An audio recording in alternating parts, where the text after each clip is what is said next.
মির রাউহিল্লাহ, আমার রহমত থেকে তোমরা নিরাশ হয়ে যেও না, আমার ভালোবাসা থেকে নিরাশ হয়েও না।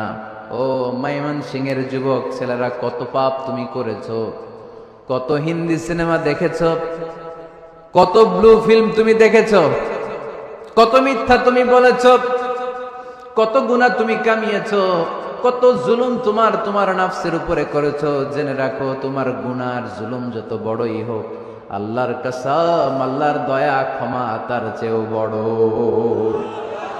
জায়নামাজ বিছিয়ে দাও, চোখের পানি ছেড়ে দাও, কেঁদে কেঁদে আল্লাহরে বলো, আল্লাহ আমি ছাড়া এই দুনিয়ায় তোমার কোনো গোলামের অভাব নাই, অনেক গোলাম আছে, কিন্তু তুমি ছাড়া মাওলা আমার আর কেউ নাই, তুমি ছাড়া কেউ আর আমারে ক্ষমা করে না, আমি ছাড়া অনেক বান্দা তোমার আছে, অনেক বান্দি তোমার আছে, কিন্তু তুমি ছাড়া আমার কেউ নাই। এই কথা বলে চোখের পানি ছেড়ে দাও।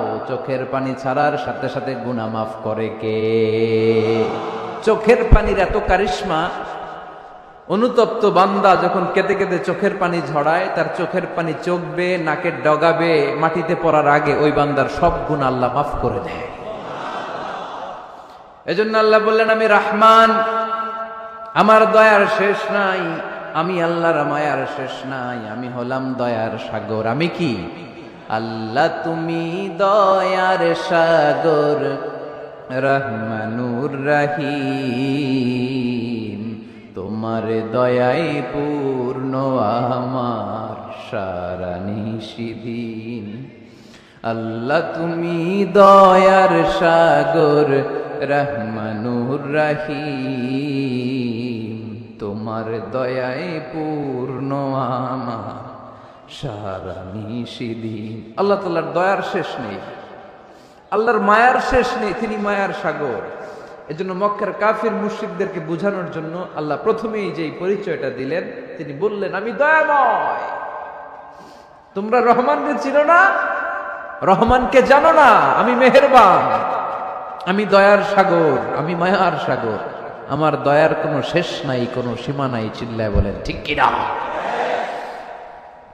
এজন্য আল্লাহ প্রথমে পরিচয় দিলেন আর রহমান, আমি দয়ার সাগর, আমি মায়ার সাগর। 2 নাম্বার পরিচয় আল্লাহ দিলেন আল্লামাল কোরআন, আমি শুধু দয়ার সাগর নই, তোমাদের হেদায়েতের জন্য আমি কোরআন নাজিল করে দিয়েছি,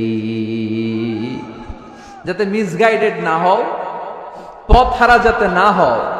আমি দয়ার সাগর হয়ে বসে থাকলে তো হবে না, তোমাদেরকে তো গাইডলাইন দিতে হবে, তোমরা যাতে গাইডেড থাকো to the right way, to the right sense of direction. এজন্য আমি তোমাদের হেদায়েতের জন্য কোরআন নাজিল করেছি, তোমাদেরকে আমি কোরআন শিখিয়েছি। আল্লামাল কোরআন, আমি কোরআন শিখিয়েছি। এজন্য দুনিয়াতেও যারা কোরআন শিখায় তাদের মর্যাদা বাড়ায় দেয় কে? বিশ্বনবী বললেন, খায়রুকুম মান তাআল্লামাল কোরআন ওয়া আল্লামা, তোমাদের মধ্য থেকে ওই ব্যক্তি আল্লাহর কাছে সবচাইতে বেশি সেরা, যে নিজে কোরআন শিখে অন্যরে শিখায়া দেয়। আপনি কোরআন শিখলে আপনি সেরা, আবার আপনি যদি শিখায়া দেন তবেও আপনি সেরা।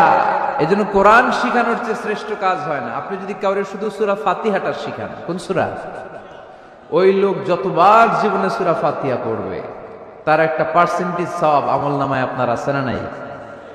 আবার ওই লোক যদি কাউরে এই সূরা ফাতিহাটা শিখায়, আবার যারে শিখালে যদি আবার আরেকজনরে শিখায়, এভাবে যতজনকে শিখাবে প্রত্যেকের সওয়াব থেকে একটা পার্সেন্টেজ সওয়াব আপনার আমলনামায় দিয়ে দিবে কে?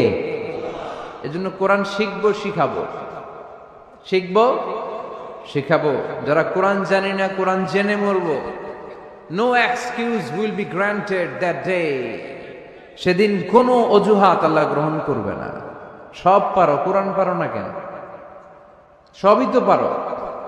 হিন্দিতে কথা বলতে পারো, ইংরেজিতে কথা বলতে পারো, কোরআন পারলা না কেন? কোনো মাফ করবে আল্লাহ? না। আর যারা কোরআন বেশি বেশি পড়বে তাদের জান্নাতের বিল্ডিং লম্বা করে দিবে কে? আল্লাহ বলবেন, ইকরা ওয়ারতাকি ওয়ারাতিল কামা কুনতা তুরাতিলু ফিদ দুনিয়া ফাইন্না মানজিলাতাকা ফি আখিরি আয়াতিন তাকরাউহা। কোরআন পড়ো, যতগুলো আয়াত দুনিয়াতে পড়বেন আপনার জান্নাতের বিল্ডিং তত তলা বানায় দিবে কে? এক অক্ষরে 10 নেকি, এক আয়াতে জান্নাতের বিল্ডিং একতলা উঁচু। সুবহানাল্লাহ বলতে পারলেন না? এজন্য আল্লাহ বললেন আর রহমানু আল্লামাল কুরআন খালাকাল ইনসান আল্লামাহুল বায়ান। আমি রহমান, দয়ালু। শুধু তাই নয়, আমি কোরআন শিখিয়েছি। কোরআন শিখিয়েছে কে? এজন্য আমরাও শিখাবো।